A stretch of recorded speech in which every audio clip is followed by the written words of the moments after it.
حضرت علی رضی اللہ تعالیٰ عنہ کی کنیت ابو تراب کس نے رکھی اور کس وجہ سے رکھی؟ واقعہ یہ پیش آیا کہ حضرت علی رضی اللہ عنہ ایک مرتبہ مسجد نبوی میں نیچے زمین پر ہی لیٹ گئے۔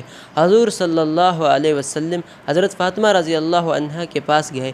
حضرت علی رضی اللہ عنہ کو معلوم کیا تو فاطمہ رضی اللہ عنہ نے جواب دیا کہ وہ آج تو ناراض ہو کر چلے گئے۔ حضور صلی اللہ علیہ وسلم مسجد نبوی میں تشریف لے گئے، دیکھا کہ حضرت علی رضی اللہ عنہ مٹی پر ہی لیٹے ہوئے ہیں اور پشت پر بہت مٹی لگی ہوئی ہے۔ حضور صلی اللہ علیہ وسلم ان کے پاس آئے اور ان کی پشت پر ہاتھ مارا اور مٹی جھاڑتے ہوئے کہنے لگے، قم یا ابا تراب، قم یا ابا تراب، یعنی اے مٹی والے اٹھ، اے مٹی والے اٹھ۔ اسی وقت سے ابو تراب آپ رضی اللہ عنہ کی کنیت ہو گئی۔